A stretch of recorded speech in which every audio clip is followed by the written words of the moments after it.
Hi everyone, I'm Carrie Donegan, your doTERRA Blue Diamond team leader, and today I want to talk about a very important subject, your immune system and how to strengthen it, especially in times of great threat. So we're going to go over some of the basics of immunity, especially at a time where we have this pandemic virus occurring. The best thing that we can do is actually strengthen our bodies so that we are better ready to fight off this threat. So how do we build our immunity naturally using doTERRA products, things that we have in our home right now, or things that we may want to start putting into our daily regimen? Firstly, I think it's really important that we understand how essential oils work in terms of our immune system. Our immune system is made up of three parts: our skin, our lungs, and our digestive system. And each of these very important systems of the body work together to create our overall immunity. Now, essential oils have two main components that make them essential oils. The first one is they have terpenes, and the terpenes create a biosynthetic pathway. And this biosynthetic pathway gives us the taste and the smell of the essential oil. They also have phenylpropanoids, and the phenylpropanoids give us the protection from the essential oil. Essential oils are found in the stems, bark, leaves, roots, and flowers of many aromatic plants. So plants where you can pick them and crush them between your fingers, and an aroma is produced. Most of those plants are producing essential oils, and these essential oils have these two compounds within them. Our essential oils are also something called lipophilic, which means they're non-polar, which makes them feel oily, and they do not dissolve in water. You can see from this picture that when you drop an essential oil into a bowl of water, it's going to form a little bubble and sit on the surface of the water. That has to do with the fact that they're fat soluble. If you were to drop an essential oil in a fat, like olive oil or fractionated coconut oil, you would see that essential oil disappear into the fat. So when we're talking about research and scientific foundation for essential oils, it's really important to understand how we study drugs and how we study essential oils. Essential oils, because they are complex and found in nature in a very specific form and not created in a laboratory, they have a complexity that is different from an isolated compound that creates a medication. So looking for scientific proof is absolutely possible. However, we have to look at it through a different lens. Finding scientific proof for an essential oil's efficacy is a little bit like reducing this beautiful dancer to her toenail. Unlike drugs, essential oils do not have an active ingredient, but because of their complexity, they act through a complex cascade. So they trigger something in our cells, and we're going to show you what that looks like. So we have these receptor sites in our cells, and our receptor sites create a cascade. Just think of your body filled with little chairs. And on those chairs is an opportunity for an essential oil to sit down. And once it sits down on that receptor site, it almost, with like a lock and a key, unlocks a beautiful cascade within your body, and things can happen and things can change. So within the cell, molecules start to get excited and DNA will go to work. Different genes become up and then sometimes down regulated. Other signaling molecules may be increased or decreased. This action will support our immunity and our endocrine system. Now let's talk about our cells and what happens when a threat from the outside decides to attack our body. let's look at the antibacterial nature of an essential oil. Unlike an antibiotic, which are active due to inhibiting an easily identifiable single target. So when we study pathogens in a lab, we're looking for that one key, that one part that we can kill. But the activity of an essential oil is different. It impairs the bacteria in multiple physiological systems. So not just one, multiple physiological systems, as well as the membrane function. So our essential oils, because they're fat soluble, are able to penetrate into that cell and really almost like an explosion burst it apart. Our essential oils are also antifungal. They are effective against fungi and yeast, and they do this by inhibiting key enzymes. So let's take a look at a virus, because that's what's in the news right now, and many people are confused and they feel fearful and they're not quite sure what is it that they can do to fortify themselves. So a virus is a very small infectious article that consists of genetic material and a protein or coat or envelope. They infect the cells of another organism, like us, where they can replicate using a host's genetic material. They do not live for very long outside of a host cell. Once the virus enters the cell, however, it makes a copy of itself and then it kills the host cell, freeing the new virus particles, which can then infect other cells. Antiviral activity of essential oils is widely documented by their non-selective effects. So they don't have to just identify one thing in a virus and then work on killing that one thing. Our essential oils, because they're found in nature and they're used to being around the virus, understands how to eliminate the virus as a whole, and it can penetrate through the cell. And this is really, really key. If we can get enough essential oils into your body and make them strong enough, then it really creates a playing field that is undesirable for a virus. It strengthens your immune system. Essential oils high in citral and citronellol have the greatest capacity to inhibit a virus without the toxicity of an antiviral drug, which are very strong. And you can see some of those studies if you're interested by looking at PubMed or some other medical journals. So essential oils also have these terpenes that have the capacity to dissipate free radicals, which is the agent of inflammation. When we have an attack on our bodies rush blood and heat to the infected site, and that causes inflammation, which is your body's natural immune response. But when inflammation is too great, there is this battle within ourselves, and sometimes your body isn't strong enough to fight off the infection with your immune system not being strong enough. So strengthening the immune system means that we are better fortified to fight off a threat. Using On Guard can easily kill any of the surface viruses that we may come into contact. So cleaning surfaces and being diligent about wiping down doorknobs and cell phones and remote controls for televisions and things of that nature is a really good way to prevent the spread of a virus. We also know that if a virus is picked up from our hands, the way it enters our body is we rub our eyes and we rub our nose. So we want to make sure that our hands are always clean, and they're clean with something healthy, not something chemically laden, because we don't want to exchange a pathogen for a chemical. If we have a pathogen we're trying to fight, we want to strengthen our immune system, so when that pathogen or a virus or a bacteria or a fungus enters our body, we're fortified enough to fight it off.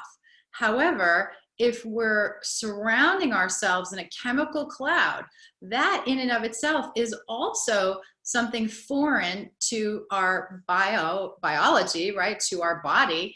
And sometimes that can put just as much stress on our immune system. So we have to be really careful. Although we want to prevent as much spread of disease as possible, we have to really look at what are we using. Sometimes the more natural things we can use, the better our immune system is going to function. So remember, strengthening your immune system means reducing the toxic load, whether it's natural, like a pathogen, or it's chemical, like a cleaner.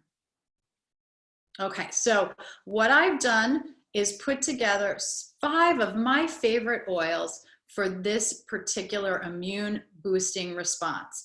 I want to give you as much ammunition as you can to strengthen all of your body immune systems, both your respiratory system, your skin, and your digestive system. And I've chosen these 5 oils, and I'm going to share with you why. Here's what I would like you to do with them, however. I think the best use of these oils is topical or through inhalation, which means that you're going to diffuse the essential oils for at least 20 minutes, and you're going to stay within close proximity of the essential oil. So it's probably not very good to inhale it from your hand because you would have to sit here for 20 minutes. The better thing to do would be to set up a diffuser, whether it's in your bedroom or in your study or in your living room where other people are sitting and everyone is spending time together, and just inhale those essential oils. You want to make sure that you're not in a room that's too big, because if you're diffusing those oils, you want them in as great concentration as you can. The second way I would use them is actually either to apply them to the chest undiluted, because we know that a virus will eventually attack our lungs and create some respiratory stress. So we want to make sure our lungs are good and fortified. So we want to fortify the respiratory part of our immune system. And one of the ways we can do that is to apply it to the chest and the back. Another way to do this, if you can't apply to the chest and the back, if you're too sensitive and these essential oils are too strong for you, and by the way, if you want to test that, all you need to do is hold up your wrist, put a couple of drops on your wrist, and wait about 15-20 minutes. If you see any redness, or it's hot or cold, or you see a little bit of a rash popping up, it just means that those essential oils are a little too hot for your skin type. All you need to do then is put the oils on the bottom of your feet. There is no reason why you can't use the oils. It just means that you're too sensitive. Do not dilute the oils, because we want the oils to go through the skin into the bloodstream. Remember, at the beginning of the presentation, I said that your immune system is also made up of your skin. And your skin has sebaceous glands, which are fatty glands, which is why an essential oil, for example, when you drop it on the back of your hand, you will see it begin to be absorbed into your skin. Now, if you were to do that with fractionated coconut oil or even water, that would sit on the surface of the skin, or it would eventually evaporate. It would not be pulled into the skin. But because our essential oils have small atomic weights and they are fat soluble, they are easily pulled through the skin into the bloodstream and start to circulate and strengthen that immune system. So that's how they work really well topically and by diffusing and inhaling the essential oil. So on the feet, if your skin is sensitive. Let's talk about the 5 oils in a little bit of detail, and I've cited some studies here that you can do some further research on if you're interested in the science of these oils. But I just want to point out some key attributes of each of the 5 so you understand why this combination was put together. First and foremost, we need some kind of detoxifier.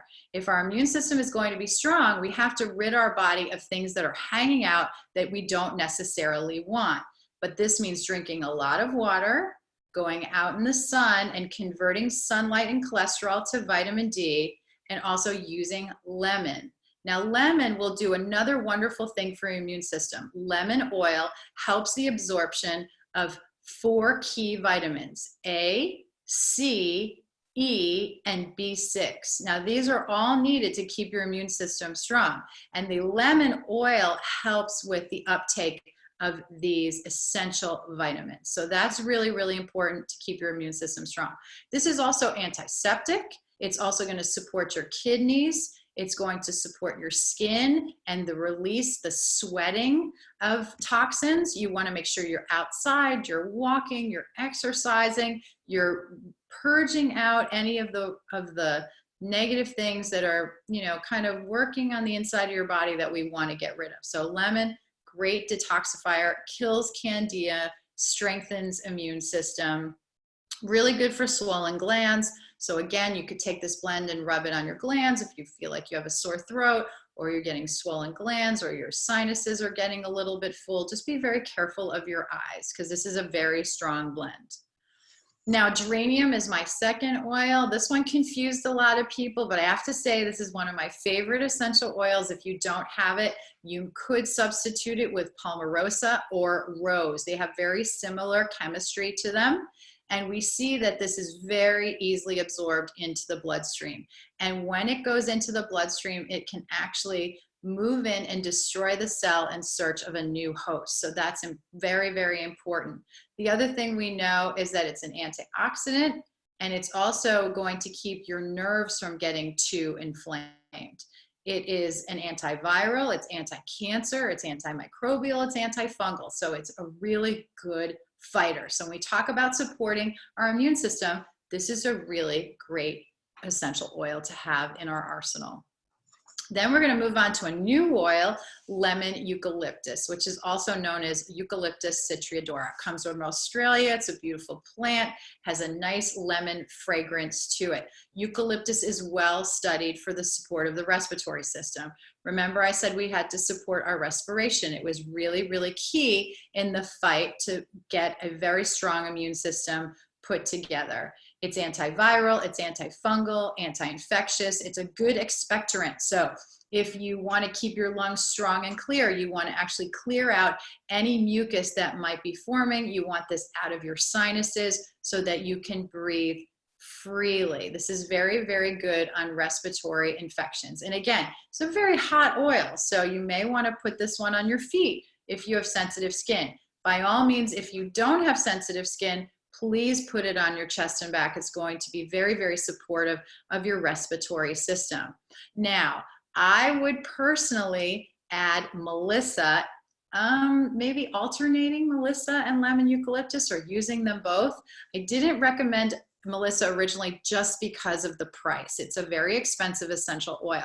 But when you look at the research around Melissa, you really see that it's an excellent essential oil for this time of year. So if you have the Melissa, by all means, please add that to this blend. And then we have clove oil. Clove is the highest antioxidant on the ORAC scale. So when they measure antioxidant activity, the ability to stop aging, to destroy negative cells, that's what oxidation is. You see, you know, it's sort of rusting, right? So if your body were to rust, it would be oxidizing. So the number one antioxidant, clove oil, also fat soluble, super anti-inflammatory. It's a good analgesic. It stimulates your immune system. It's antibacterial, antifungal, antioxidant. Anti-proliferative, that means that it's going to stop cancer cells from growing. It increases your white blood cell count.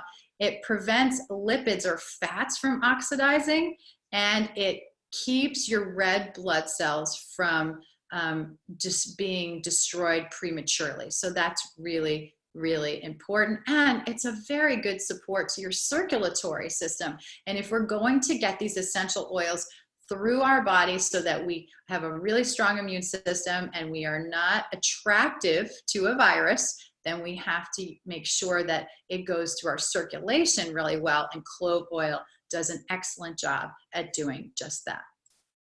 And then lastly, we have our beautiful Siberian fir. We know that hospitals for centuries were built in the mountains where conifer trees were prevalent because it helped people breathe. It helped calm the mood. We are very anxious right now. We're nervous. We're questioning. We're in our homes. We're doing social distancing, which can have an effect on our health as well. We want to make sure that you're keeping yourself as calm and as happy and breathing freely as possible. This is a strong but gentle essential oil. You can put this on your chest without any concern whatsoever. It helps to prevent the attack of dangerous infections. It combats bronchitis. It fights flu symptoms. It boosts your respiratory system. It calms your nervous system, and it inhibits the growth of cancer cells. And there's lots of great research on these essential oils. I hope you'll dive into the science if that's something that interests you. If not, it doesn't matter. Just use your essential oils and feel the difference. Feel stronger, feel more confident, feel more fortified, and you're just gonna see a change in your health. You're gonna feel more vital, right? You're gonna have more energy. Using daily essential oils is really key. So it's not quantity that we're looking for, it's frequency. So the more often you use this in very small amounts, 1 to 4 drops, the better off you're going to be, because you're literally bathing your body in essential oils throughout the day in different ways, application and diffusion. And so I would just ask you for one more thing, and that is this. I am so grateful that you are here and taking a moment to watch this video, and I would appreciate your either sharing it with a friend or taking the information and passing it on to someone else, so we can do everything in our power to fortify our friends, our family, and our neighbors to fight against everything, whether it's a biological pathogen or pollution or other toxin. We just want to stay healthy and happy and vital and keep our immune system strong. So thank you so much for your time. God bless, and I hope you stay well. Take care.